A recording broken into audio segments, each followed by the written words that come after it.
All right. Hello, guys, and welcome to episode number 10 of the Barbell Lifestyle Podcast. Today, we are so excited to bring on a very special guest, someone that I look up to in this industry and in research a lot. His name is Dr. Grant Tinsley, and he is at Texas Tech University, and he is a leading researcher in the areas of intermittent fasting, and we'll get into why that's not really the technical term for it, but time-restricted feeding, and as well as body composition measurement. And we're really excited to have him on, and hopefully we'll have him on again. But today we're going to focus in on intermittent fasting, meal timing, and what time-restricted feeding really is. So we have Grant on right now, so let me allow him to introduce himself, kind of how he got into this area of research, and just introducing us to the concept of time-restricted feeding. Yeah, no, thanks so much for having me on. I'm really excited to be here. As I mentioned to you offline, I got to first listen to your podcast while touch-up painting my house, which was pretty exciting. So it was neat to hear about the vision for the podcast. I'm glad it's been a successful start for you all. So yeah, thanks again for having me. A little bit about myself. I, like several people probably in this area, originally got interested in some of these topics just due to my own interest in lifting. So I was in the gym, lifting weights, enjoying that long before I ever studied any of this academically. I did study nutrition and physiology in my undergraduate work. Still wasn't exactly sure where I wanted to go with that. I did a master's degree in biomedical sciences, which largely focused on anatomy and physiology. I got to do a lot of cadaver dissection, really gain a greater appreciation for the human body that way. And then after that point is really when I got into human research in my PhD program, which was in kinesiology and exercise nutrition. So the PhD program was when I first formally studied exercise, even though I had, trained for a number of years and gotten my strength and conditioning certification as well. So anyways, I have sort of a mix of, personal interest in this and now academic interest. I've been an assistant professor at Texas Tech University for about 4.5 years now. So I direct a research lab there with about a dozen students. And we conduct a variety of studies on sports nutrition topics, several related to intermittent fasting or time-restricted eating, quite a few related to body composition assessment, some related to dietary supplements, and even physique competitors as well. So yeah, that's a little bit about me. In terms of how I got interested in this research area, when I started my PhD program, my advisor had played a large role in writing a large position stand for a sports nutrition organization. And the topic of the position stand was meal frequency. And this was sort of back at the time, I think it was 2011 when he wrote this. This was sort of at a time when the standard recommendation was that you need a very high meal frequency, sort of regardless of what your goal was. It's like, if you want to lose fat, eat a bunch of small meals all day. You want to gain muscle, eat a bunch of small meals all day. Health, anything. The answer is always like, eat every 2 to 3 hours. So some of their major conclusions were essentially that there wasn't very strong evidence for that. I'm not saying it was harmful per se, but there wasn't this strong, robust evidence that you would expect given how frequently that recommendation was made. So that's kind of where I came in, and through discussions with this advisor, we sort of got to thinking about, okay, what about the other end of the spectrum? Like, how low of a frequency would be okay? If 3, 4, 5 meals is fine, and if 10 meals a day isn't better, how low could you go before you did see a problem, say in terms of adaptations to exercise? So that was sort of the background. We wrote sort of a big review article as intermittent fasting was starting to get a little more popular in the research, and published that to kind of get some information out there. And then I conducted my first trial of time-restricted eating and resistance training while I was a PhD student there, and have sort of continued that on into my faculty role here. So that's a little bit, but if you want me to jump into anything else in the background, feel free to let me know. No, that's great. I think it would be good to start, sorry, Marissa, to jump into maybe, if we have a listener who isn't familiar with the terms that you're using right now, maybe to go ahead and define them. So moving forward, they know the difference between the two. Or yes. Three. No, I'm happy to do that. And I feel like it's one of the most important conversations to have, and something people sort of gloss over, like, oh yeah, I know what intermittent fasting is. We can move on. But I'll give the caveat that not everyone agrees on this. This is my opinion from sort of being in this area and reading research in this area. But you could certainly ask another researcher who might disagree with some of the things I'm about to say, but I'll give you my summary. So intermittent fasting, it is sort of the popular term, the term that's out there.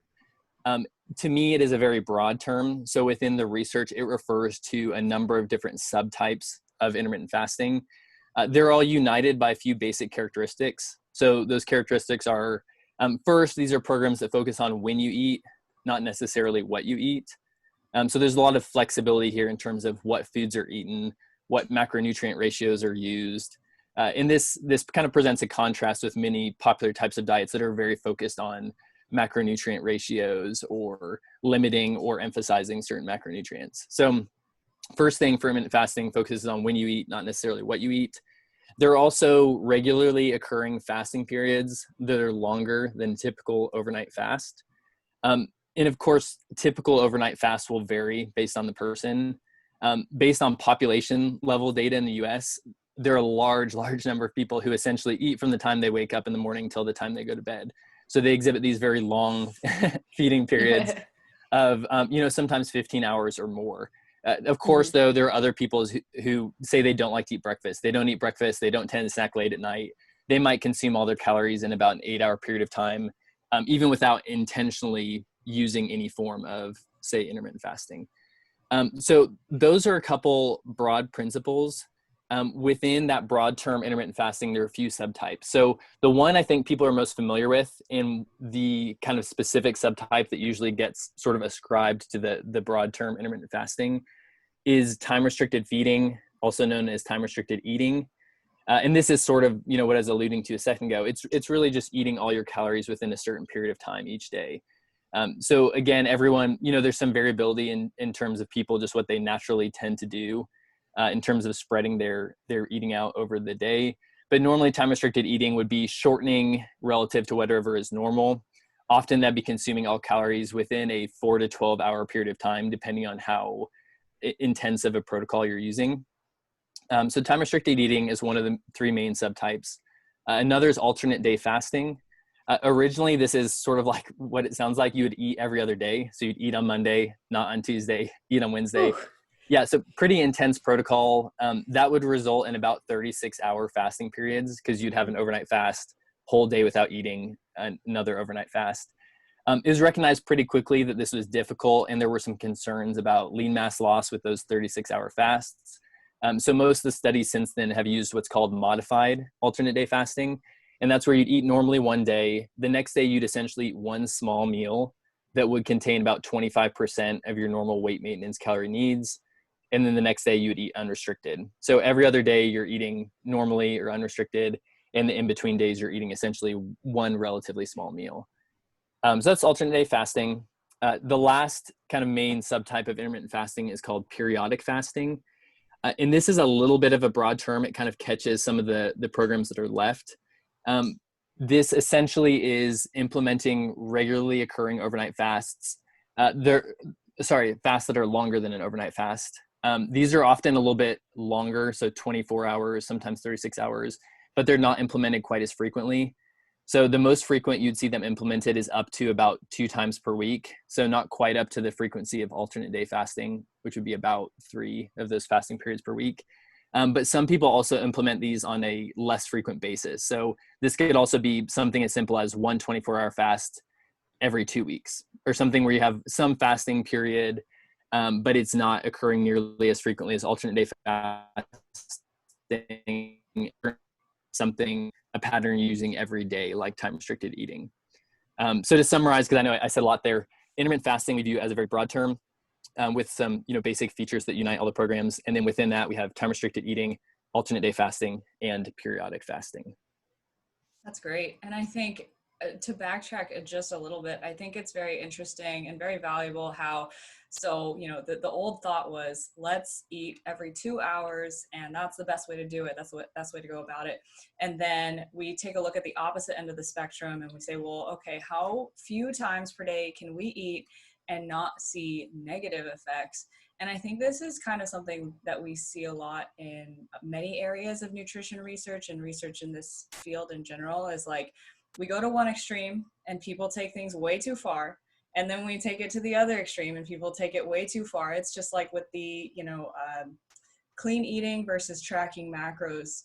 dichotomy where if you're eating 100% clean, then that's the best way to see results. And then people realize that macros exist, and they say, well, I can reach my goals just by eating Pop-Tarts and protein shakes. And then we realize, okay, the answer is actually somewhere in the middle.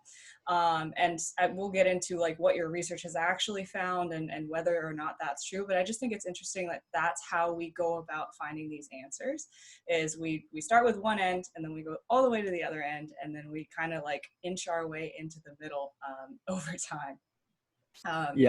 So which of the examples that you just broke down, so which of those aligns the most closely? I think you said was the time restricted feeding, and that is also what you're mainly researching. Is that correct?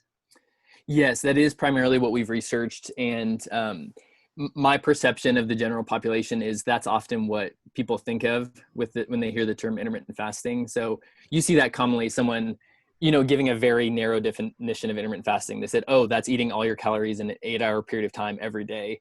And that's one type of one subtype of intermittent fasting, but that's not like the strict definition of that broad term.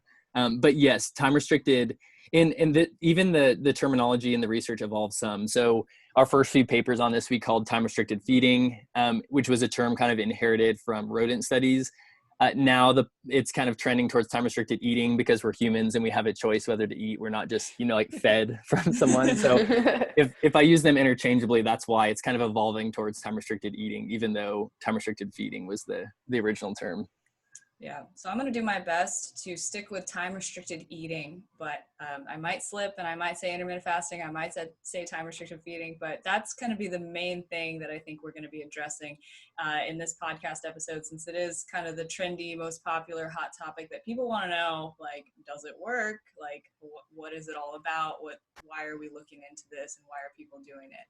And I think one other thing that you said that's very important, that we'll get into this a little bit later too, is to keep in mind that time restricted eating, I had to think about that one. Time restricted eating is something that is independent of your macronutrient composition and your calorie intake. And so you can reach a variety of goals while doing this. And so it is marketed very in the media. Intermittent fasting is this fat loss diet is how it's typically marketed, and how it's been popularized. But it's important to keep in mind the context of, you can literally have any food and any type of macronutrient composition and any calorie total at the end of the day with this approach. It's more of a structure and an approach to eating rather than an actual diet itself. Yeah, I agree completely. And that's a great point. And just to reiterate, not only for the macros, but like you mentioned there at the end, just in terms of, are you in energy balance? Are you in a calorie surplus, calorie deficit? Really, this, like you said, is just describing the pattern of eating. So someone could eat in an 8-hour period of time each day, and they could be in a substantial calorie deficit, or they could be in a surplus, either intentionally or say this negatively affects their appetite in some way, and then they're overeating during their feeding period, they could be in a surplus. So you're absolutely right. These patterns don't inherently say whether or not someone will be in a calorie deficit or not. Though we do have data indicating that, certain forms of intermittent fasting do tend to cause people to spontaneously consume fewer calories. But especially at the individual level, that, may or may not be true. Yeah, I think it's really important that we're exploring that, we're always so interested in calories in versus calories out, or, what types of foods are going to do what to your body composition. But we've kind of hashed that out, and beaten that dead horse a few times now. But now we're looking at, okay, well, what about when I eat, and how does that actually affect what's going on with the food that I'm choosing to eat? And does that make a meaningful difference? So why don't you walk us through exactly what you've been looking at lately, or what you've looked at with your research in this area, and what those results have looked like for you in your lab? Okay. Yeah, no, I'd be happy to. And I'll stick to the big picture for now, because we've done 4 separate studies on this, and I don't want to bore everyone to tears or to sleep with all the nitty gritty. But if you want to dive into any of the other studies in more detail that I mentioned, I'm happy to. From the big picture perspective, to my knowledge, our team has conducted the only 4 trials of time-restricted eating in combination with resistance training. So our interest is in resistance training, not that we don't love cardio. Well, actually, yeah, it is pretty much that we don't love cardio, but we like the weightlifting stuff. So we've done 4 trials. The most recent one we conducted here at Texas Tech was in resistance trained females. The other 3 have been in males of varying training levels. So 2 have been in essentially recreationally active males who were not highly trained. And then 1 was in the other end of the spectrum, mostly like natural bodybuilders. So collectively between the studies, we've looked at sort of the full spectrum of training statuses. But in each of these studies, we've implemented a progressive resistance training program. 3 of these 4 studies have used sort of the most common form of time-restricted eating, even I would say probably the most common form of intermittent fasting in general, which is having about an 8-hour feeding period each day, with that occurring from about noon to about 8 p.m. each day. One of the studies used a little bit more of an aggressive protocol where on non-training days, all calories were consumed in 4 hours. But then on training days, unrestricted food intake was allowed. So participants were allowed to eat throughout the day just to promote good pre-exercise and post-exercise nutrition. I'm trying to think whether to go one by one or sum it up. I'll sum it up. So first, on the performance side, we haven't seen any performance decrements or impairments with intermittent fasting. In all the studies, we've seen similar improvements in muscular performance, which has largely been maximal strength, muscular endurance through tests like repetitions to failure with a certain percentage of the max strength. And then some more kind of nuanced variables like force production, rate of force development on a mechanical squat machine, kind of a whole variety of muscular performance metrics, but largely things that you could assess, in the gym. So similar improvements with both programs. In general, we have seen similar lean mass gains. So all the studies that matched protein intake, so where both groups I guess I didn't mention this, the control group essentially in all these studies would be a group that either eats unrestricted just according to their normal preferences, or that is required to eat breakfast and then just eats normally throughout the day, just to make sure there is a difference in the number of hours of eating per day between the time-restricted eating group and the control group.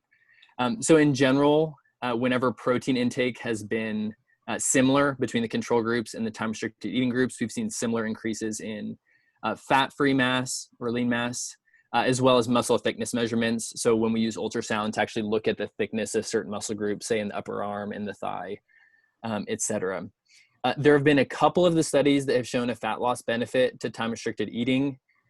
However, all 4 of these studies were relatively free living. So even though we would like to, if it weren't an ethical violation, we would like to keep all our participants in cages and just like poke the food into them. So like, okay, this is what you're eating. So we know they're eating the exact same amount. We really can't do that. So outside of a metabolic ward, which would be sort of like an inpatient study where people more or less check into a medical facility and they stay there for the whole duration of the study. Outside of that, it's really difficult to truly know if 2 groups of participants are eating the same number of calories. So even when we give out food scales, we teach people how to weigh things, we do all these records, there's still so much error involved in self-reported intake that we can't rule out the fact that even if it doesn't show up on diet records, it's possible that participants in time-restricted eating groups are just spontaneously eating less. So the couple of studies that have shown a fat loss benefit, the most likely explanation is still that they ate fewer calories, whether or not the diet records clearly showed that based on, the days we assessed that. Those are the big picture items. In terms of metabolism and other health markers, there have been a couple studies that have shown improvements in inflammation or blood lipids with time-restricted eating. Those were also some of the studies that show the fat loss benefit. So it's not fully clear if that was simply due to the fat loss or if that's an inherent benefit of the time-restricted eating. And then there are several studies where there is no difference. In general, for example, resting metabolic rate has not differed between the time-restricted eating and control groups. So that's sort of the brief rundown, but if you would like me to dive into any of that in more detail, I'm more than happy to. Yeah, I do have one thing. So I listen to a ton of this type of content, of listening to researchers talk about everything that goes on in the lab.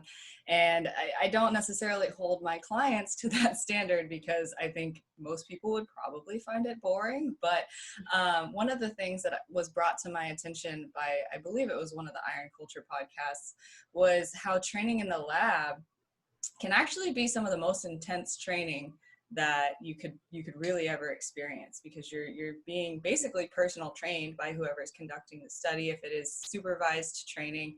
And you can touch on if this is kind of how it was in your lab or not. But even when we're looking at resistance trained individuals, and I think Christina and I see this a lot in our clients, especially females. Our females and our clients in general don't really push themselves very well. And so when you put them in a supervised environment where they are now forced to train to reps to failure over time, or whatever the test might be, we often see these really big improvements in strength and performance outcomes independent of whatever the study was actually trying to measure.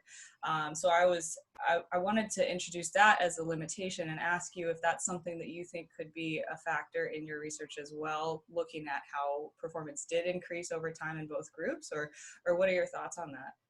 Yeah, so I would say that definitely does occur. That so say I'll take our most recent study, for example. This was the one conducted here at Texas Tech in resistance trained females. We had several just badass trainers. They were resistance trained females who were just intense, who like knew how to lift, who pushed themselves, who knew what it looked like to reach failure, who were just very like the exact type of people you want training. They knew what they were doing. They walked the walk, all of that. So they were great at identifying when participants weren't actually reaching muscular failure or just shy of muscular failure. You know, if someone's just kind of looking around and thinking around and, you know, hardly breathing hard, anything, and just kind of sets down the weight and be like, oh yeah, that was to failure. They would call them on and be like, no, that wasn't to failure. We're going up in weight for the next set, all that. So that is definitely true. And that's the huge advantage to supervised training, because you know that all participants across groups are getting the same intervention. So for example, for our trainers, we had the participants not discussing whether they were in a fasting group, a non-fasting group. We told our trainers not to discuss that with them. Their job was, when the participants came in, they trained them the same way without, as they would, you know, any other participant, without any knowledge of what group they're in. So that's a big advantage of the supervised training, is especially with blinding, like I just described, is that you know that everyone is getting the same coaching, that is getting the same kind of relative intensity of workout. Whereas if we just hand out our workout plans and send them across the campus to the rec center, we don't really know what's going on there. So I'd say it's definitely an advantage on the research context. It does limit the generalizability a little bit. So if you were looking at the results of one of the studies, even with the full resistance training program, you're like, oh, here's the resistance training program they used. They saw really good results. I'm going to use the same program for a client, and you send it to a client. It's a little hard, and I don't know how you all monitor, but say you were just sending it to a client and they were sort of reporting back, but you weren't really seeing the workout. There would be a little bit of a limit in generalizability if you weren't sure how that client pushed. Now, maybe it's a client that pushes all the way, does it exactly like they would have, you know, with one of our trainers looking over their shoulder. But it's also within the realm of possibility that some particular clients may not really push with the same intensity. One other thing on that note, just because you mentioned you like this stuff, something I saw that I think really helped our participants collectively push themselves was just the camaraderie. So having several participants in there at once, and people would kind of sync up with the same schedules of when they would come into the gym. We'd essentially have it open all Monday, Wednesday, Friday afternoon, and they'd check in. So there was kind of like the noon to 2 p.m. crowd, the later crowd, you know, they would come together and they'd push themselves. They'd see like, oh, she's doing more weight than she was last week. Like, I'm going to push myself, all that. So just kind of a very positive, productive environment in terms of, I think, getting the best effort out of everyone. So that's not about the fasting per se, but just some of the things you observe when you do a supervised training study. Yeah, I think you can look at that from both perspectives too, because, you know, you can introduce it as a limitation and you can say, well, they're all going to see gains because of this environment. But also now you're completely standardizing the training protocol, like you said. And so whether someone is fasting or not isn't considered by the trainer. All that the trainer knows is that you're going to be pushing someone until they want to puke, or, you know, close to that, right? And so it kind of gets rid of, like, let's say let's say you did hand out the training programs and that was it. The people maybe in the time restricted eating group, maybe they noceboed themselves into thinking, oh, I'm tired because I'm restricting my food intake, you know, before I go train or whatever. My feeding window is different, so my training might suffer. If that's something that's already planted in their head, then that can kind of affect their training. Whereas with this supervised training, now you're getting rid of that. So I think you could look at it as a limitation, but you could also look at it as a positive aspect. So I think maybe it might just be a neutral type of thing. Yeah, no, I agree. There's always, it's always a double-edged sword. Like whenever you control something in the lab, it kind of limits how easily you can generalize it. But if you control nothing, then it can affect the validity of your conclusion. So no, I agree completely. I think it's really cool though to see a lot of research trending to the more physique focused people and people who do strength train. I think that's really cool. And then especially to now focus on females who strength train, because there is not a lot of literature in that. But I think I was listening, I can't remember what podcast I was listening to, but they were talking about that it's not so much that they're trying to discriminate between, females, but rather that females have a lot of other things that are going on, like hormonally, that can affect some of the data and the outcome. So is there anything that you've seen along those lines with your research?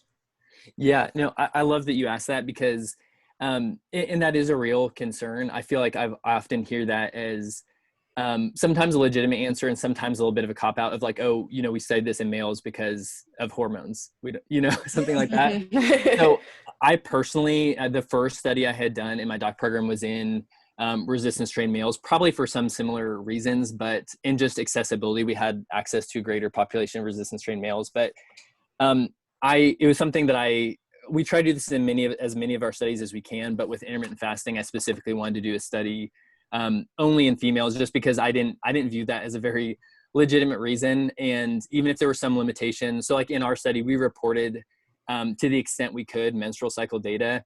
For context, because we had resistance trained females, there were approximately a quarter to a third who did not have regularly occurring cycles.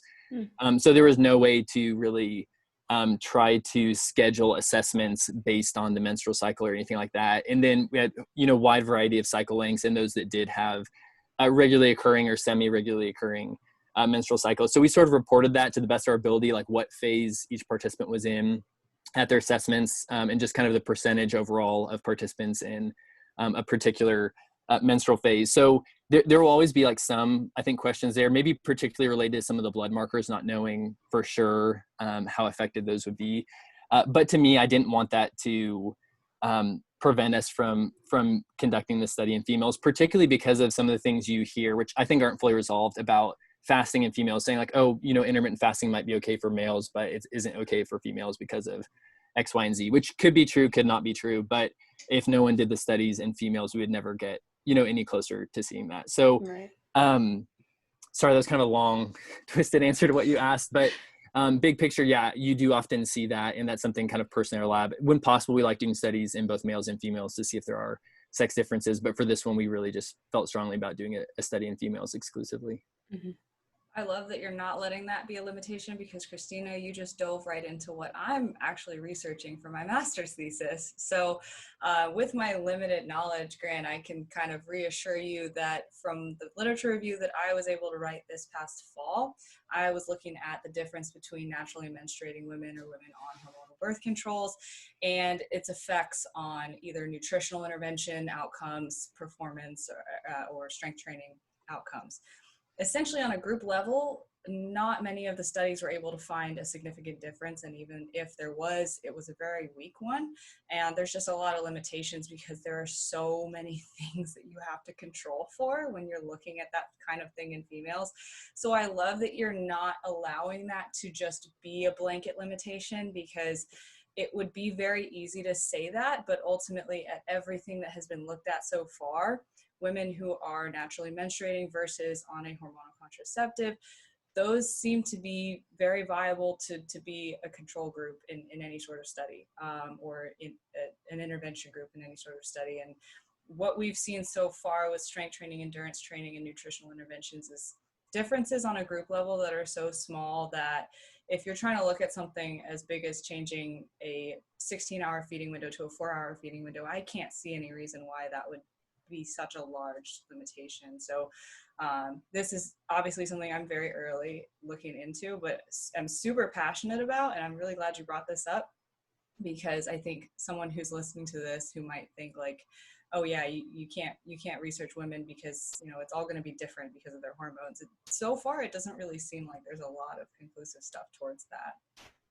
Yeah, no, that's great. And that's good to have that confirmation. And I know there are a few good meta-analyses too, which if you like this area, you've probably seen from like Kirsty Elliott Sale that have come out in the last year that, I think are shedding light on a critical area, particularly in some of these exercise related studies where, female participants are traditionally underrepresented. Mm-hmm, definitely. And I love both of those meta-analyses, the one on menstrual cycles and the hormonal contraceptives. So before we get into a totally different niche, we'll link those in the show notes for sure. But I wanted to ask you, Grant, so you're looking at different windows for time restricted eating, and I guess the next question I have for you to pull us back onto the track here is how short do you think that we can make this feeding window before we do start to see those negative outcomes? So how far into that extreme can we go before maybe we do start to see performance or decrements? Because from what it looks like with your research right now, there weren't too many big differences, but I guess this is more speculation. Yeah, so I'd say from the research we've done, I'm comfortable saying that in resistance trained individuals, and these weren't, some of them were very, very trained. I'd say they weren't elite, as in someone whose like vocation, their livelihood is their physical performance. Or we have had some physique competitors in there, including the one in males I mentioned that had a number of natural bodybuilders over in Italy. But I'd say, so for well-trained individuals, but individuals who aren't making their vocation on this, I would say that down to 7.5 hours seems fine. The context there is that their eating frequency was like 3.5 to 4 feedings within that period of time. And the overall protein intake was relatively high, like within recommended levels for active individuals. So it was about, on average, 1.6 grams per kilogram per day. So with that context, then I'd say down to 7.5 hours is probably fine. It's a little interesting. The one study where we had those shorter feeding periods of 4 hours, they didn't lose lean mass, but there may have been a little bit of a compromise in the gain in lean mass. However, that was the first study that we conducted when I was a PhD student, and we left it completely open. We didn't provide protein supplements like we did in future studies. It was very just free living. These are the only parameters, eat during these times. We'll see what happens. And that group that was limited on those 4 days per week on their non-training days, overall, they self-selected because of that restriction, a lower protein intake. So we can't say necessarily that 4-hour window caused that, but it's possible. If I had to guess, I would probably say about 6-hour eating window is as low as I'd recommend. And that would be if you could still get sufficient protein and spread out to at least 3 feedings. So say right at the beginning of feeding window, middle of the feeding window, and end of the feeding window. And those might be some relatively large meals depending on what calorie target you're going for, in some pretty high protein meals. If you're trying to get up to 1.6 grams per kilogram in 3 meals, that's a lot of protein in each meal, or maybe protein shakes between meals or something like that. So a little bit speculative. I think once you're down to the really extreme programs, like 1 meal a day, which would essentially be 1 hour of eating, or 2, 3, probably even 4 hours, I'm guessing those would be too low for optimal adaptation. So if I had to guess, I'm guessing around 6 hours would be as low as you could go. And with 6 hours, you would need to have everything kind of timed up really well and pay a little more attention to making sure you get all the nutrients you need in that window. Yeah, I think that makes a lot of practical sense too, because ultimately in our society, and I guess we could definitely jump into why this might be impractical for some to make it too low, is because we live in a society where we eat breakfast, lunch, and dinner typically, or at least lunch and dinner for most people. And so it makes sense that, if you're going to try to have your feeding window be 6 hours, and then, train within that window so that you can have proper pre and post workout nutrition, it's really like cutting things really short and putting a lot of, I think for some people, I know for myself, if I tried to do that, I would probably feel more stressed trying to stick to something like that than if I were to to just eat, across the day or have a longer eating window. So I think when you are thinking about restricting your eating window for whatever reason, making sure that it's something that is worth the trade-off to you. And I think there's a lot of different contexts where you could kind of weigh out the pros and cons, but that's just one of them. Where it might be more stressful to adhere to something that extreme versus something that might be more sustainable for you, which is mainly the theme of our podcast here, is sustainability. Yeah. No, yeah, I agree. Yeah, I guess with that being said, kind of jumping into the practical applications of time restricted eating and time restricted feeding, and you touched on this a little bit already, but we tend to see a decrease in total calorie intake when we are shortening the feeding window for most people, to a moderate extent, maybe 8-12 hours or 8 or 10 hours. And could you maybe touch on, how this happens? Why do you think that's the trend that we see, and why that has created this popularized intermittent fasting is this magic thing that makes you eat less calories and helps you lose weight? Yeah, yes, I'm happy to answer that. I'll touch on a few things. One, kind of related to that last point, sort of circling back to what we talked about when we were defining intermittent fasting. I think some of the reason, well, from the big picture, I think some of the reason, certain diets get popular is someone goes on this diet or this nutritional program, they experience a lot of success, they become an advocate for it. We have some vocal advocates for, every type of diet we see. I think there are a large number of relatively vocal advocates for intermittent fasting because it can agree with so many different people's food preferences. So again, because we're not addressing what you eat, and say eating in 8 hours a day is for most people not that difficult. So say someone was eating from the moment they woke up till the moment they went to bed, and let's even pair that with some other behaviors, like say the things they were eating late at night before bed were not the most nutrient dense. These were hyper palatable foods while they're watching TV, something like that. So not everyone would fall in this category, but there would be lots of people in, say, our country that would fall into this camp. So they limit it to an 8-hour feeding window. That might be, maybe they're not eating breakfast as early, but maybe more importantly, essentially after dinner or kind of an early evening snack, they're not doing that late night eating. But they're still eating the foods they prefer for their lunch, for their dinner, for their snacks in between. They've done something that maybe isn't too difficult once they get used to it, that may produce really good effects. If they're cutting out 500 calories of junk food, so to speak, or hyper palatable food that they don't need at that point late in the day, they may see really good success and be like, oh, this is great. I'm still eating the foods I like. I don't have to track. All I do is like eat between this time and this time. Then one of those people can become sort of vocal advocate. So I think because it can agree with so many different styles, you could do high carb, low carb, high protein, high fat. You could do sort of anything that would fit with this, plant-based, carnivore, I guess, anything. In that period, I think that's part of the popularity, is just because lots of people would agree like, oh yeah, intermittent fasting, yeah, that's fine. Limit your calories this period of time. And you don't really get into some of the more contentious waters of what you eat or macronutrient ratios and all that. So that's kind of one point. And let me think if I can remember the first question you actually asked. Can you remind me, sorry, the first part of your question? I think that pretty much covers it. Okay, perfect. Just how that intermittent fasting or time restricted eating really works. But I think that we have now had some studies in the research on not just time restricted eating in general, but specific windows. So we've seen early time restricted eating and late time restricted eating, or later.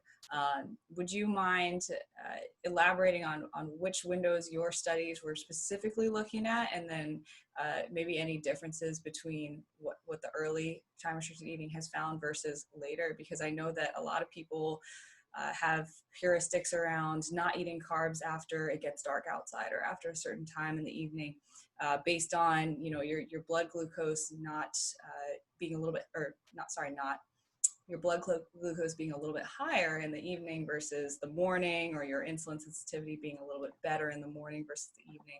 So how does that play into these feeding windows, and do we see a difference between the early and the late? Yeah, that's a great question. So the terminology here is important, which you are using the correct terms there, but it's kind of interesting because late time restricted feeding is normally, it's what we've used in our studies, it's what most people be familiar with. That'd be something like eating from noon to 8 p.m. So while there's not an exact definition, late would more or less be when you're finishing your eating period at a relatively normal time to finish eating for the day. So like 8 p.m., reasonable time to finish eating. Early time restricted eating is when you completely shift that up. So you're eating from, say, breakfast at a normal time, and you're essentially eating your dinner or your last meal of the day in the mid-afternoon. So it is early, but the interesting thing about late is, in the example I just described, say cutting off eating at 8 p.m., for a lot of people who tend to snack later into the evening, that's actually shifting their calorie intake earlier in the day. Even though we're calling this late time restricted feeding, it's still time restricted. And I haven't really seen any many forms of time restricted feeding, with the absence of a few forms of religious fasting. Haven't really seen forms that encourage or allow you to eat late into the night. So I'll talk about the early and late, but just with the caveat that even late time restricted feeding of, say, ending eating around 8 p.m., even 8:30 p.m., for many individuals, that does actually limit or remove some of that late night eating, which we do know there are some potential metabolic disadvantages to eating at night in terms of things you mentioned, how your body essentially processes his meal, particularly in reference to carbohydrate. So the idea with early time restricted feeding is that if you shift more of your calories earlier in the day, when you eat, you will be aligning your feeding better with your natural circadian rhythms. So that the natural rhythms in your body that sort of ebb and flow at predictable times throughout the day, and that relate to things like how you process nutrients, your energy expenditure, your hunger, and so on.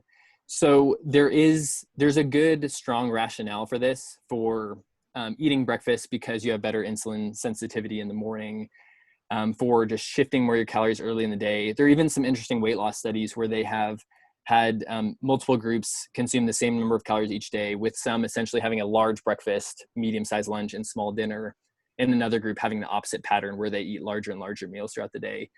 In the groups that eat the larger breakfasts, in several of those studies have demonstrated greater weight loss, even when the diets are supposed to be isocaloric, so matched for calories. So there's a good rationale for moving the calorie intake earlier in the day.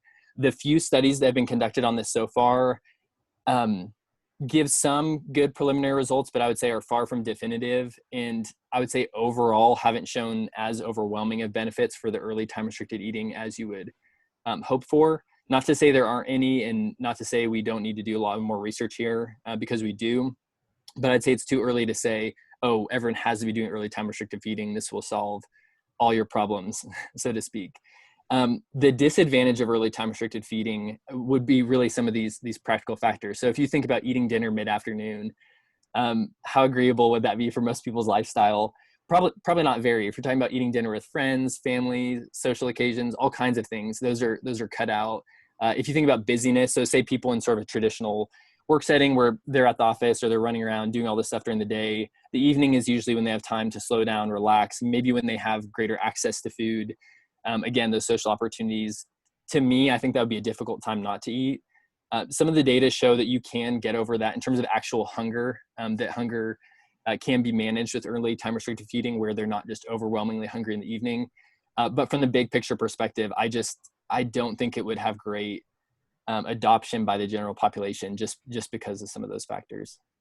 So something that Marissa and I have talked about with our clients is we have some people who are eating quite a bit of food. And so something like intermittent fasting wouldn't be something that would work for them because they struggle already with getting enough calories in. So we've talked about that as being maybe a tool that you can utilize when you are trying to lose weight. So for example, when I prep, towards the end of my prep, I get down to pretty low calories. So intermittent fasting is something, or time restricted feeding is something that works for me, or eating is something that works for me, because it's, towards the end of the day is when I'm like, well, I'm really hungry, or, am I going to be able to make it, so if I can push off eating for a little bit in the morning and then have a shorter eating period in the afternoon, evening, that seems to work better for me. But in the off season, when I'm eating a lot, that's something I can't implement because I'm just going to be trying to push too much food within too short of a period of time. Yeah, and I can echo that. I have a lot of clients who, we start increasing their food because, most of the time nowadays we get clients and these women are just not eating enough. And so the first thing we do is we start up their metabolism, we get them eating more, but they're already in this habitual, kind of unintentional late feeding window of they don't start eating until maybe their lunch break at work. Maybe they are so busy running around. And so they get, they go from eating 1,200 calories a day to eating 1,800, 1,900, 2,000 per day with their new training protocol. And they're telling me, hey, Marissa, I feel bloated. I feel gross. Something's not working here. And so what's important here is we can take some aspects of what we've learned with this time restricted feeding of, okay, well, maybe because we've increased your calories, like Christina said, that pushing everything later in the day isn't going to work. Maybe we need to implement having a meal earlier in the day so that you can have a normal sized dinner and not have 1,000 calories left to eat after that and just feeling disgusting, because no one wants to do that, or most people don't want to do that. And so I think it's important to analyze the practicality of all of these methods and kind of draw that line between the research and real life, because we can always take what we're learning in the research into practical application, but that doesn't mean that what we're doing in the studies is exactly what we need to do with our clients. So like, for example, with that early time restricted eating, maybe there are some slight inherent benefits to shifting all of your food earlier in the day, but what happens when that person who says, well, I'm going to do time restricted eating earlier in the day because it's optimal, but then every single time they're invited out to dinner with friends, they go way overboard and put themselves into a 5,000 calorie surplus. And then they're gaining weight every week instead of losing. So we have to look at not just, okay, this is how the physiology works. If we control for everything, this is how this is beneficial, but also looking at, okay, well, what can we adhere to and what's going to make us feel good? And those are some of the two biggest things with coaching that, you can't really study in a lab because it's so individual. Yeah. And I think you bring up a great point. And this is true of most of the nutrition research in general, it's very focused on weight loss, fat loss. If you're talking about gaining body mass, gaining lean mass, you could kind of apply some of the principles in reverse. So just like, you talked about, it's like, if you have a client who's eating in an 8-hour window, naturally, just for practical factors, because of lunch breaks, this and that, and you're trying to increase the calories, but they will feel bloated, uncomfortable, whatever it would be, adding more calories in that period. A simple way to do it is like, okay, we're adding a 400 calorie breakfast, and prioritizing that, and they'll increase your total daily calories without pushing more into that window. So no, I think you're right. You can just sort of reverse some of those principles and sort of do the exact opposite for a different goal. And I think that's great. I've had some people ask me, it's like, okay, I'm really wanting to bulk. I want to gain a lot of weight. Like, would intermittent fasting be good? And I usually think, like, why would you do that? You're making your life so much harder. It's like, okay, I'm not going to eat, which might be hard for some people. And then I'm just going to eat an absurd amount, which would be hard. So no, I agree. There are contexts where I don't think it would make any sense to consider. And then Christy, like you mentioned, others where it's like, okay, this might help me. I'd rather eat two kind of substantial, relative to a low calorie intake, two kind of substantial meals and a snack or two within a shorter period of time. So I feel satisfied for some portion of the day rather than having my couple 100 calorie snacks every, few hours throughout a whole day. Yeah. And I think there's a big piece of that psychology of being able to eat those larger meals. So let's say you are, trying to use intermittent fasting or time restricted eating to, help you to feel more satiated every time that you do sit down to eat. And I've heard this anecdotally from a lot of people that, it helps many adhere to a calorie deficit because they're able to sit down, have a bigger meal. And then there's also, times of the day where they just know that they're not going to be thinking about food. And so, they might physiologically be hungry during that time, but because it's kind of just blocked off as like, this is not when I eat, it's kind of out of sight, out of mind in a way. Yeah. What about, I'm not sure if, I feel like there's been a lot of research outside of weight loss and more just for overall health, where people will do, 24, 48 hours, even as far as 72-hour fast, they feel like it's like a natural detox for the body, or it's restarting. What are your experiences, or what have you seen with research in that regard? Yeah, that's a really interesting question, because there are definitely physiological changes that occur during those longer fasts of, say, longer than 24 hours, but especially maybe getting into a day or two. There are physiological changes that occur then that don't occur in this short, like 16-hour fast that most people are accustomed to. As a quick side tangent, I think this is a little bit of an issue with interpretation. People will sometimes find some study and showing like fasting dramatically changed this health marker. And they're like, oh, fasting changes health marker. I'm going to do, a 16-hour fast every day and I'll have this health benefit. But if you look at the study where they found that, the participants were doing a 72-hour fast or 48-hour fast, and it's really not the same thing. Some of this relates to things like ketone body production, a whole host of changes that occur essentially as your liver glycogen is depleted. Many different things come into play with those longer fasts. So my opinion on those longer fasts would be, there's a reasonable rationale for thinking there'd be some health benefits to those fasts. There's really strong animal data indicating that, not as strong of human data yet. I think some of the benefits that get ascribed to those fasts related to detox or giving the digestive system a break, or some of those things might be framed a little bit questionably, or might be overstating things a little bit. But I don't think it's wrong to say that there's a reasonable rationale there could be benefit there. Now, I certainly wouldn't ever advocate, be like, oh, you're coaching people, tell everyone to do a 72-hour fast every month or something like that. Mm-hmm. But if someone wants to, they feel like it provides them some benefit, and they feel like they can do it safely, I wouldn't discourage that, because I don't think it's unreasonable to think there could be some benefits there. You certainly wouldn't want to do those too frequently. And normally, like you were describing, it'd be, more of an occasional thing. Yeah, I've seen some like anecdotal, I guess, from some people saying that it helps them not think about food, that they shift their focus elsewhere, and they feel, I would think it'd be the opposite, but they feel more mental clarity because they're not having to think about food and, I'm so hungry, that eventually they get to the point where they push past that hunger. And they feel like after the 48 hour, 72 hour, they feel like they don't have those cravings for maybe those hyper palatable foods anymore. So I think it's very interesting, but kind of like you said, that it gets to a point where it might not be beneficial the longer you go. Yeah.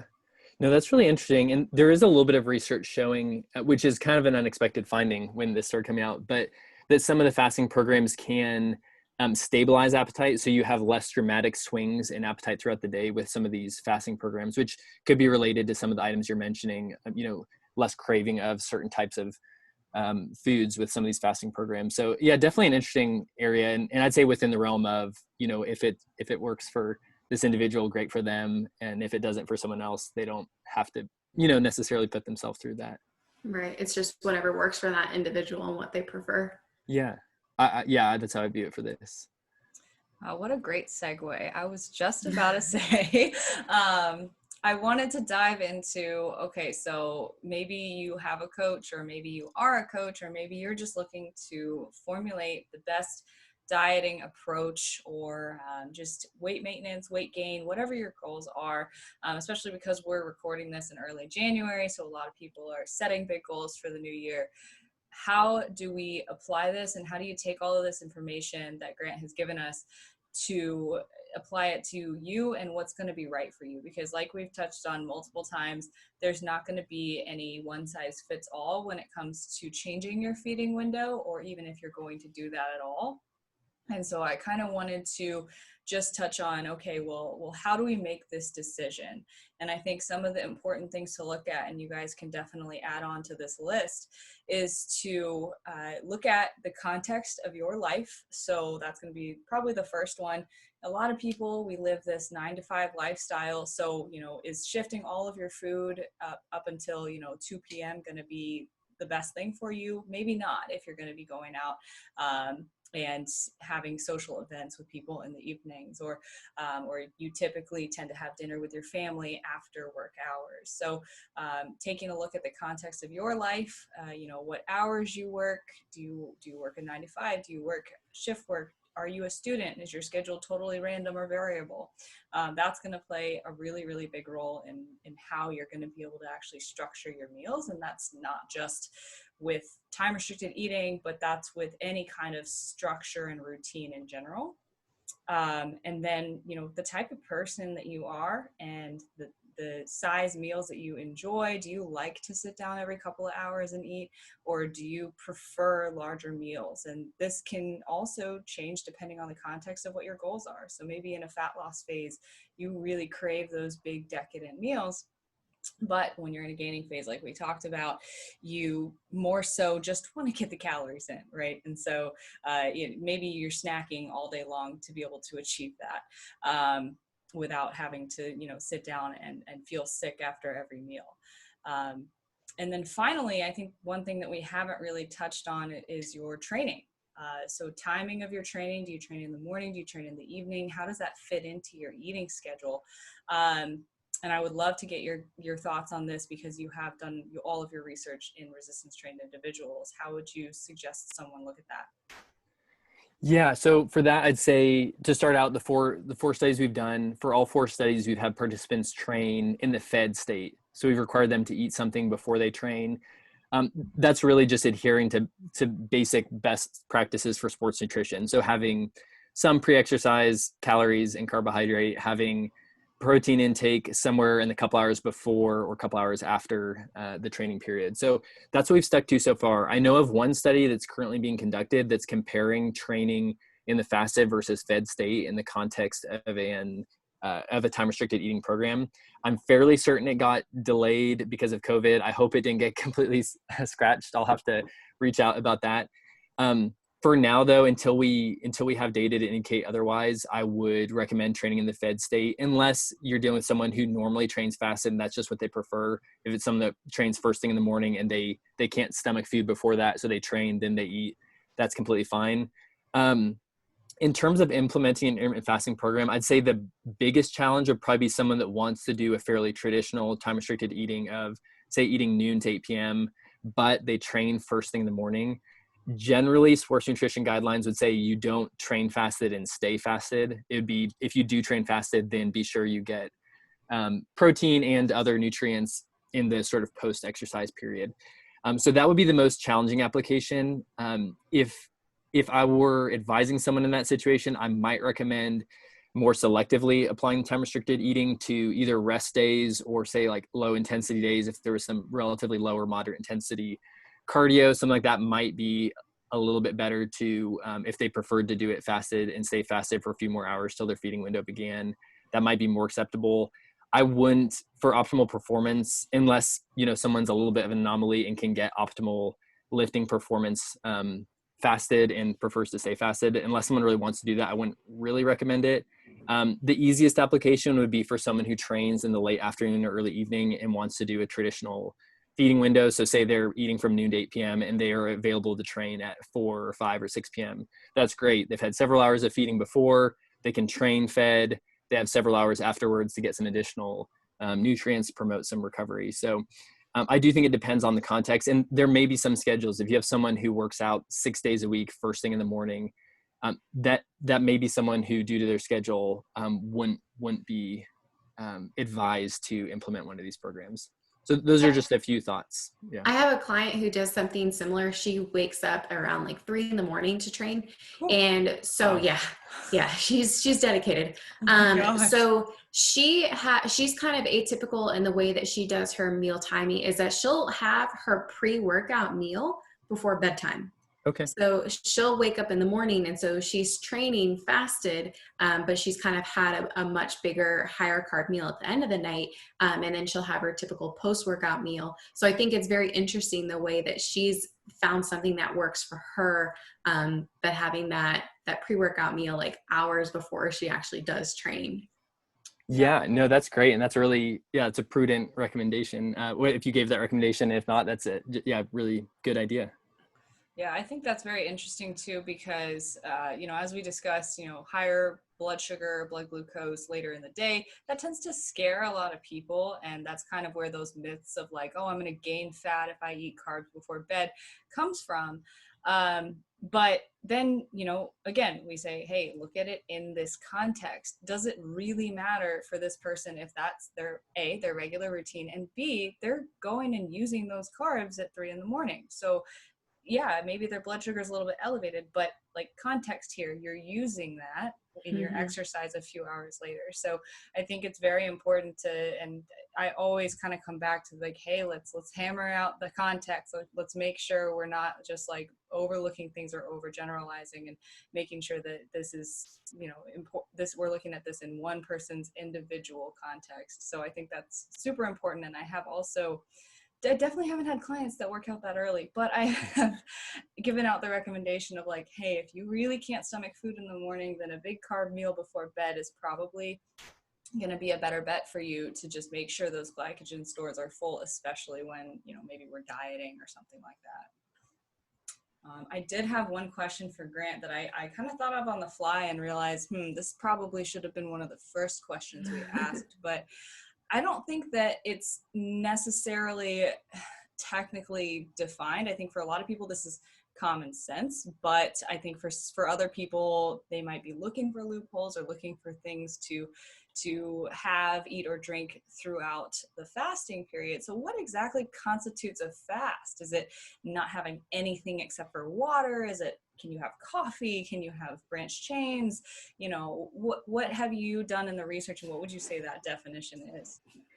That's a great question. And a lot of people get aggravated by this because I sort of mentioned this a little bit when we were defining the subtypes of intermittent fasting, but there are a number of so-called intermittent fasting programs that have a fasting day that really allows calorie intake. So it's a modified fasting day, which is really just like a very low calorie intake day. So what I think is the right definition and the pure definition of fasting would be no calories are ingested.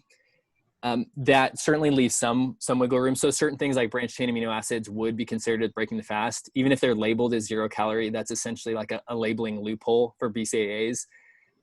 But they essentially provide the same calories per gram as protein. It's just, again, a loophole because they're individual amino acids instead of whole protein. So anything, if I don't know if we still have this crowd around or not, but if you're talking about butter in your coffee, something like that certainly breaks the fast. Of course, this is a spectrum. Like if you literally ate one bite of food during a fasting period, how detectable would that be physiologically if we were monitoring your glucose, your ketone bodies, your fatty acids, all these things? Maybe not that detectable. So if you're having coffee and you're like, I don't like coffee black, I want just like a splash of milk, something like that, it's probably okay. The only way to be completely sure that nothing you're doing is breaking your fast would be to consume water only. However, many people would find that makes the fast more difficult. So things like black coffee, diet sodas, 0 calorie flavored waters, lots of those items seem to help people during the fasting periods. My perspective is sort of middle of the road. So if it has calories, particularly appreciable amount of calories, I would consider it to some extent breaking your fast. However, if it's, again, that splash of creamer, splash of milk, and it's the difference between you being able to get through the fast that you do want to do versus not, then I'd say go ahead and do it. Worst case, if there are unique benefits of fasting in terms of the physiology, you may be missing out on a little bit of that, but you're not missing out on this very low calorie period that you're trying to implement. So yeah, again, I'd say anything with calories, generally be considered breaking the fast. If you want to be a purist and want to be sure, water only, but practically, I would generally advise people that if diet soda helps you, if black coffee helps you, if flavored water helps you, then go for it. I've seen some research talk about caffeine intake and whether that is considered breaking a fast. So even though you might have something like black coffee, if you're consuming a high amount of caffeine, then that can alter some things physiologically. Have you seen anything like that? A little bit. Most of the things I'd see would be more favorable towards caffeine. So during the acute fasting periods, and this is one of the things kind of based on your previous question about the longer fast, that it depends a little bit on the duration of the fast, but you do have a mild sympathetic response, so kind of fight or flight response to fasting that's evident at certain times and that can kind of increase your body's sensitivity to epinephrine or norepinephrine, some of these, fight or flight stress hormones. So I haven't seen a lot of direct data on it, but the kind of piecing together data, you could see a theoretical benefit, I think, of having some caffeine during the fasting period, as long as it doesn't make you jittery or uncomfortable because you don't have any food in your stomach, because Mm-hmm. some people are very sensitive. But I haven't seen anything that would be negative towards caffeine during the fasting periods at the group level. Again, if there's an anecdote where someone has bad experiences with it, that'd be one thing, but I wouldn't consider that as something that would break the fast. Yeah, I think that also brings it back to the point that you were just saying, Grant, about how it really depends on what your goal is with the fast. Because if you inherently believe that there is this magical benefit to fasting that goes beyond just restricting your calorie intake and making your appetite more manageable, then of course having 1 gram of milk in your coffee is going to make a difference. Or of course having branched chain amino acids is going to make a difference. But if your goal with shortening your feeding window is to make that reduction in calories easier, or to just not have to think about food so much, then does that really matter for you, and what your goal and outcome that you're looking for with this strategy is? And so just kind of looking at that from a more objective perspective, rather than attributing some magical properties to something without necessarily needing to.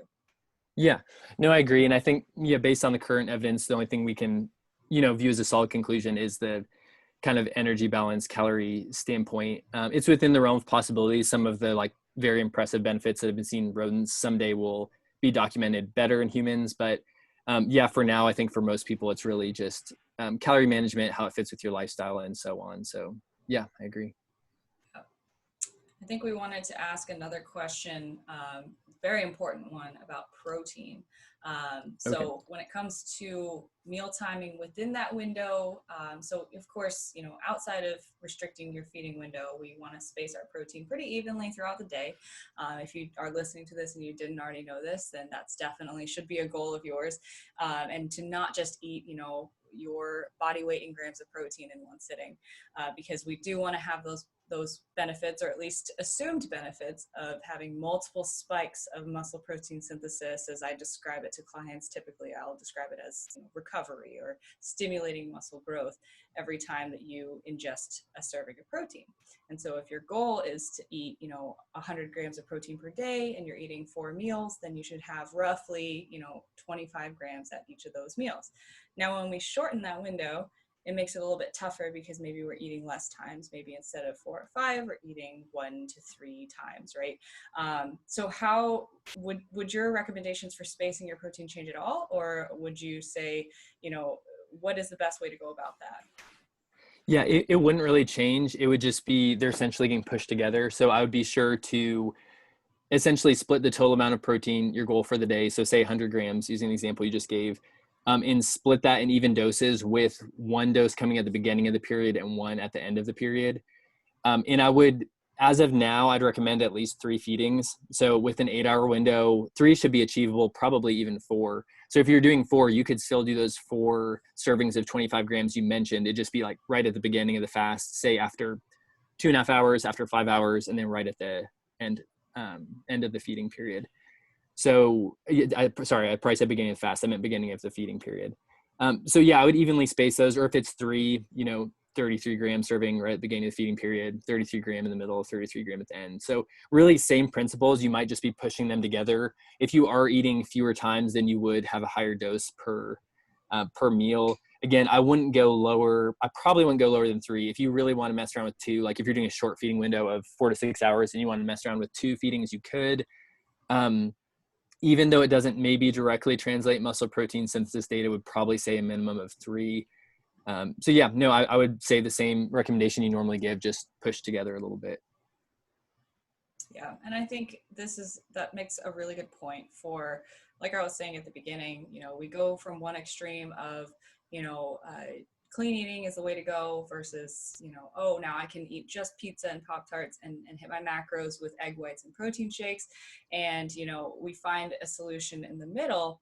And so with the intermittent fasting conversation, we've kind of seen the same thing happen throughout the course of this podcast. We've gone from, okay, well, the belief was originally to eat as many times per day, as long as they're nice and spaced apart, 6 meals a day, 10 meals a day, whatever it might be. And then we went down the other rabbit hole of saying, okay, well, what happens if we eat in a 4-hour window or a 6-hour window? What is feasible there? And then, we kind of settle in this middle ground, but then, the conversation was then taken to, okay, well, now we have intermittent fasting, meal timing doesn't matter at all. And so people took it from, I think, just kind of the masses and the media took it from, okay, before we said you had to eat 5 or 6 times a day, and now you can just, eat within this window however you want, and, nothing else matters and you'll see results. But then we go through this discussion and we say, well, try to space your food out and your protein out evenly throughout your feeding window, even if you're using time restricted feeding. And so, again, we're starting on the extremes and we're kind of whittling our way into the middle with this conversation as it gets more nuanced and as we learn more about how all of this stuff works with our physiology. Yeah, no, I think that's a great point. And in regards to, yeah, you're absolutely right. It's intermittent fasting is definitely, people treat it this way, but it's not a blanket, what you eat doesn't matter. And would we expect, say someone eats from 10 a.m. to 10 p.m. and then they ate all those exact same foods, same quantities, everything from noon to 8, like shaving off 2 hours on each end. Do we expect that would have like a major meaningful difference in their health, body composition, et cetera? Probably not really. Another kind of practical aspect that, may be relevant to some listeners is this may be a little less relevant if you track really carefully. And if you're like, I'm going to do the same tracked meals, either in 8 hours or 12 hours or whatever, it'll be the same food I eat. But for people who don't track, and that might be some of the people who are drawn towards intermittent fasting, kind of considering at the individual level how this affects your behavior and food choices, I think is really important. Some people can adjust to a shorter window and they're like, yeah, I cut out the junk or not junk. I cut out the food I would eat after 8 p.m. and it wasn't much of a difference. Other people might be like, oh, it's 7:30 p.m. I need to like get all the foods I would have wanted to eat late at night in now, and I'm going to eat all this stuff. We've seen that even in our studies. We've done some studies of acute 24-hour fasts, then monitoring what people eat after that. Some people after a 24-hour fast would not really compensate at all. They'd eat like 10% of their weight maintenance calorie needs when, at 7 p.m. they're now allowed to eat after 24 hours of not eating. There'd be some other people who in one evening would eat over 100% of their weight maintenance needs. So they would go and they would essentially binge. So I think recognizing that about yourself, or even, if for someone who's a coach, kind of talking to a client and trying to understand some of those behaviors or the way they think about things, that may help kind of give a clue to who this may or may not be beneficial for.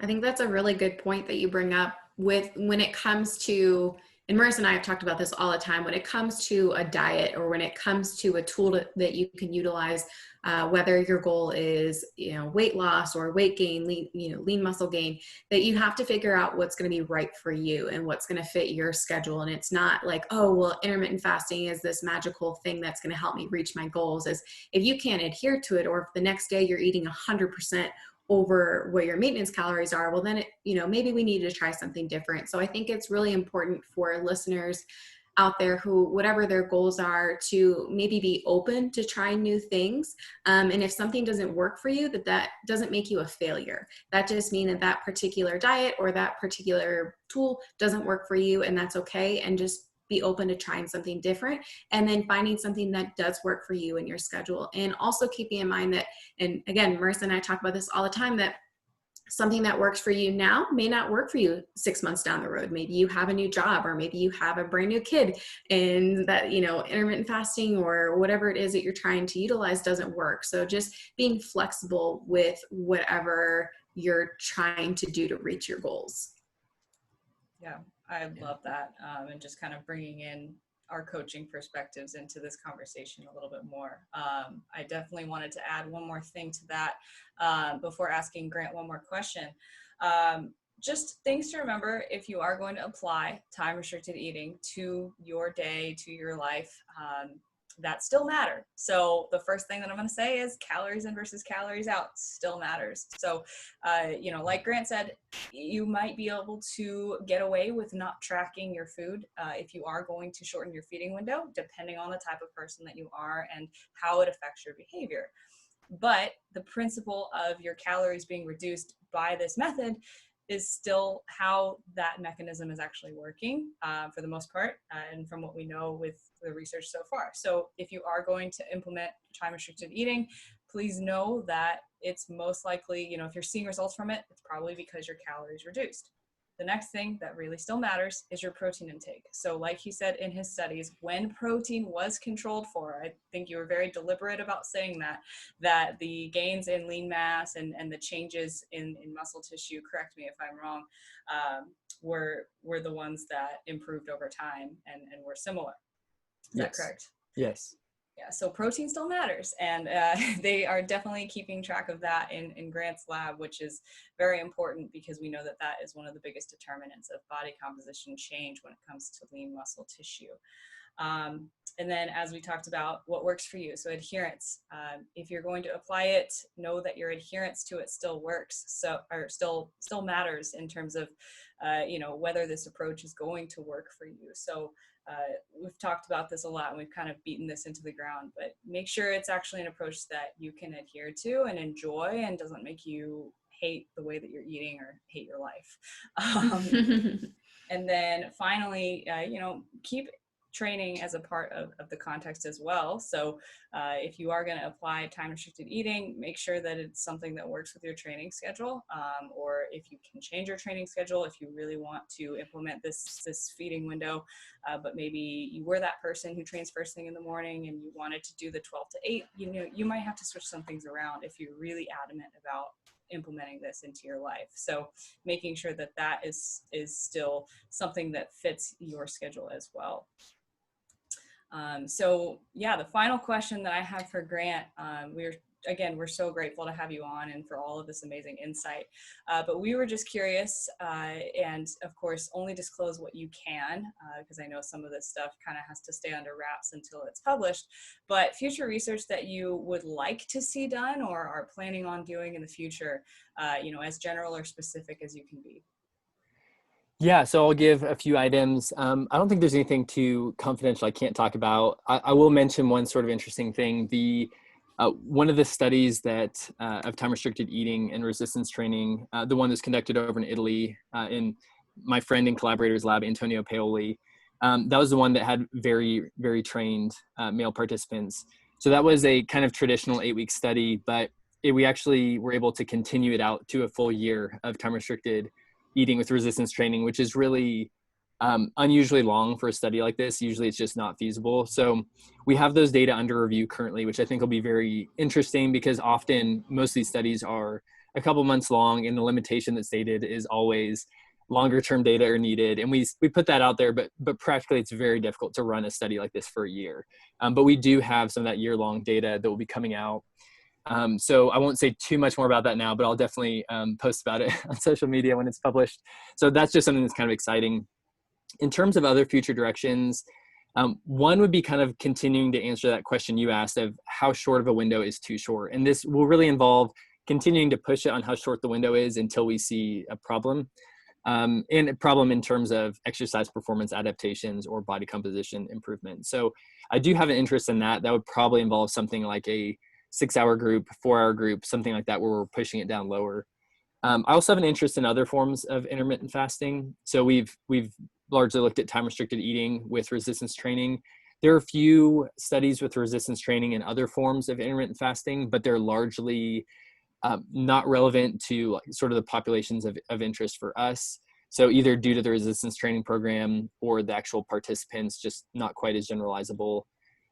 So we would like to look into some other forms as well, whether that's periodic fasting. It'd probably be some form of periodic fasting rather than alternate day fasting. Could even be something potentially like you mentioned, Christy, about the longer but less frequent fasts. If it was like a once a week fast that was a little bit longer, like 36 hours or something like that, and seeing how that really affected the overall energy intake over the course of a week, and if that was compensated for, if that limited adaptations to exercise and so on. Then I also have a little bit of an interest, which we got into just a tiny bit, but have an interest in sort of characterizing what acute changes occur over the course of a single fast. And the idea here would be to see if there's some sort of optimal duration of fast. So based on existing data, for example, there's some really pretty profound metabolic changes that occur from 14, 16 hours of fasting up until, say, 20 to 24 hours of fasting.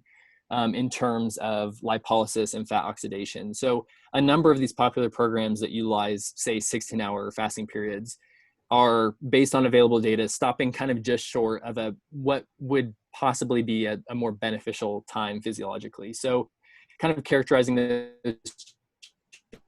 continued interest, and that might inform things like, is it better to do a 16-hour fast every day, or would it be better to do one 24-hour fast a week or two 24-hour fasts a week or something like that?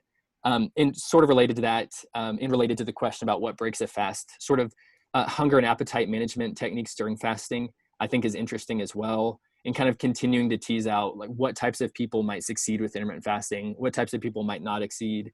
Is there a way through like a test period of fasting or a questionnaire we could get the information we need to advise someone concerning whether or not intermittent fasting would be an appropriate program for them? So those are just kind of a few interests that hopefully we'll be able to pursue some of them, and hopefully some other labs will as well.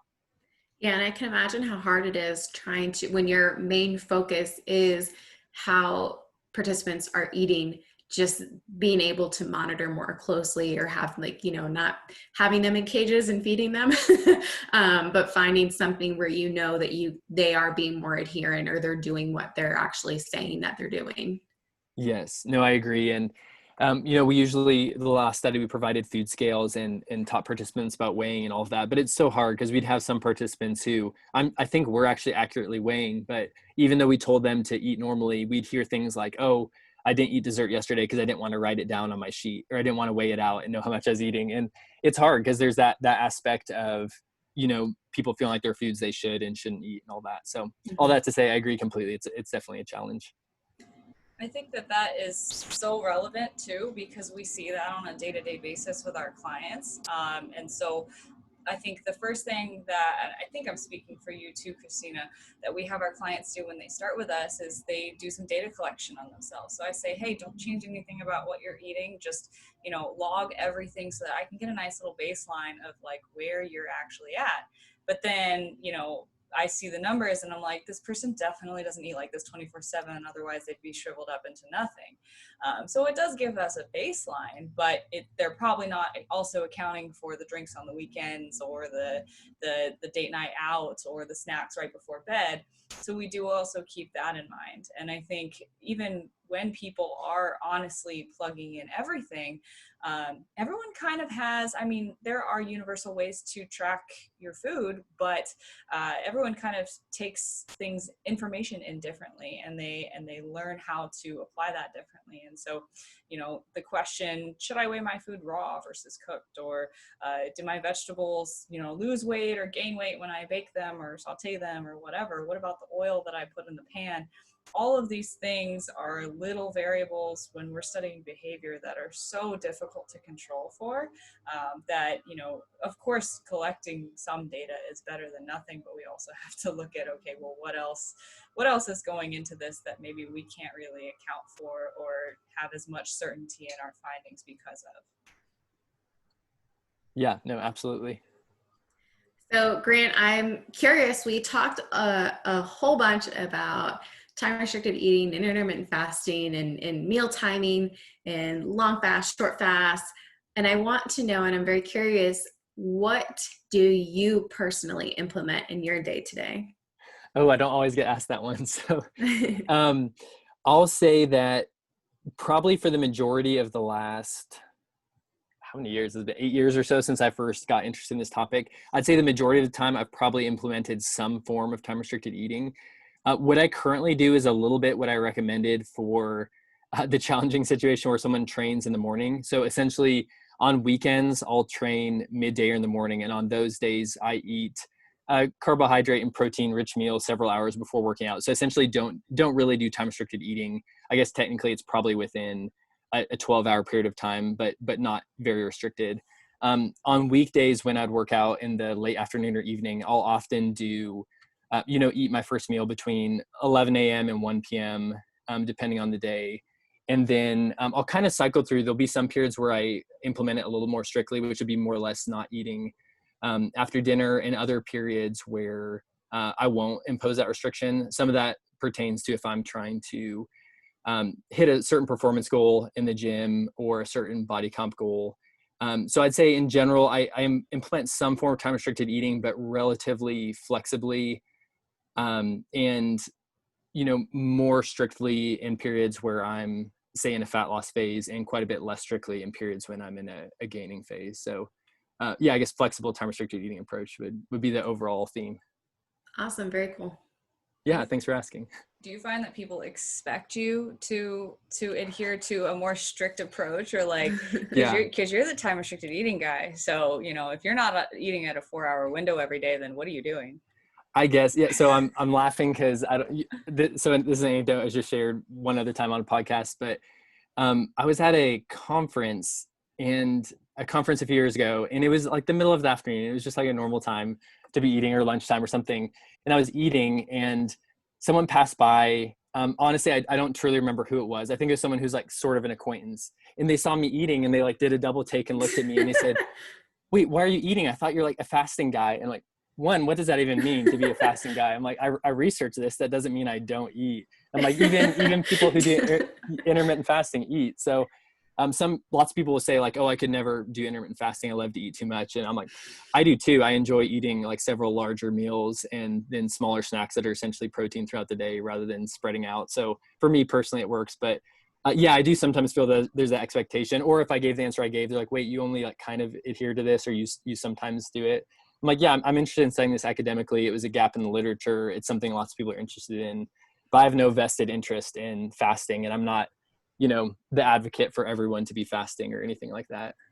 Well, I think that's great though, because if you're the one doing the research and you have this strong bias for fasting, then you might take your results and say, oh, well, the marker's here and this group. And so I think it's good when you're the fasting guy, but it's because of your interest in the research, not necessarily because you're trying to push for one form of dieting. Thank you. That's the goal. And I appreciate that. Yeah. And being impartial with that kind of stuff is so hard, because I think the main reason that most people get into an area of research is because of a vested interest, or at least I know that is why I got into the area that I'm starting to dip my toes into now, and how a lot of people get into research in general is because of their passion. And so it's really hard to be impartial, especially with something as close to our hearts as like nutrition and meal timing and resistance training that we love and makes up such an important part of our day, to not be biased and to not just cherry pick out of the data what we want to see, right? Yeah. And it's, of course, from the researcher perspective, of course, it'd be more exciting to find that it's like, oh, fasting is way better than everything else. We're going to report this. Everyone will be super interested in this. And we have reported some benefits, and we've reported lack of benefits. So yeah, our goal is to just conduct the research the right way, present the information, try to interpret it, but ultimately just put it all out there for people to be able to evaluate and also draw their own conclusions. Yeah, that's great. Thank you. I love that. Christina, do you have any other questions or anything you want to add? I think that's it. I think when we were talking a little bit about fed training and fasted training, I know that there is always that big question when it comes to fasted cardio. I know that is huge, and we have what we would recommend to our clients, but I don't know if you've done any research or if you've looked into that, because I know that we have a lot of clients who, again, they sometimes have that old school mentality when it comes to certain things with training and cardio. Yeah, I'd have a fairly similar view on fasted cardio as I do to intermittent fasting, that it's fine. It's a viable option if it's something where, say, someone's performance isn't affected either way, like it's just moderate intensity, they could do it either way. If they prefer to do it fasted, similar to what you're talking about, say they wake up first thing in the morning, I don't think they should feel like a slave to the idea of, oh, I have to eat my breakfast and then wait an hour before I go do my cardio. But at the same time, I don't think they should expect a greater benefit for doing the cardio fasted. So I would view it fairly pragmatically there. And similar to some of the other principles we talked about with intermittent fasting would be, how does this affect me the rest of my day? Do I compensate for the fact that I did fasted exercise? Do I feel way hungrier and eat a much larger breakfast after that? Or do I just kind of continue about my day and it's, no difference? I'm guessing this might not be relevant to too many of the people you coach, but there are some people who intentionally implement fasted training as part of a intentional train low strategy. So training with low carbohydrate availability to promote some cellular adaptations related to endurance performance. So it wouldn't improve performance that session, like in a heavy endurance session. It would probably impair performance, but it might improve some things cellularly that would then help them subsequently perform. But that's really kind of a niche for high level endurance athletes. So that probably isn't relevant to most people just wanting to do body comp or physique competitors or anything like that. So that would be my 2 cents. I don't know if that's similar to what you all recommend or if you have a different view. Yeah, I think that we recommend similar, just whatever fits your schedule. So if you have to complete your cardio at 4 a.m, because that's the only thing that works, then it's probably not likely that you're going to want to start your eating window at that time. So doing your cardio in a fasted state, but also realizing that that is not going to make or break your results or increase any extra weight loss. So it's just a matter of timing and scheduling and what works for you. Because there are on the flip side, there are some people that think that, well, if you're not properly fueled for your session, your output actually might be lower. So I think it's just figuring out, are you able to complete the same amount of cardio with the same amount of intensity? And if not, then maybe pushing it to later in the evening when you are fed and you do have that energy. So just trying to figure out what works for you, your body, and your schedule. Yeah, no, I think that's great. And that's a key factor on, can you do the same exercise? And that's one where, like on the resistance training side, you probably often see if someone's going in for like a heavy lower body session, probably most people will perform better in the fed state. But the say moderate cardio sessions, some people can just, do it fine either way. Yeah. Well, no, I think this was a great episode. We answered a lot of questions. We got a lot of really good information, and I'm really, really excited for our listeners to hear this. Yeah, thank you so much for just letting us pick your brain and giving us a bunch of insight because, like we said, we're not experts on time restricted feeding specifically, but it's really great to just bring on experts in different areas and educate our audience, because I think a lot of the stuff that Christina and I listen to, it's a lot of the really, really invested individuals in health and fitness, and a lot of them are likely coaches or in research themselves. But the people that are listening to this podcast are our clients and are a lot of people who are just trying to figure out what's going to work for them. And I think this was the perfect introduction to this topic and gave enough detail, but in a way that they can really break it down and apply it to their own lives. So thank you so much for being on. Absolutely. It's my pleasure. It's great speaking with you both, and congratulations again on the successful launch of the podcast. And I'm sure there are great days ahead for it. Thank you. Well, great. If any of our listeners are interested in finding out more about you, where can they find you on social media? Yeah. So on Instagram, my handle is Grant_Tinsley, Tinsley.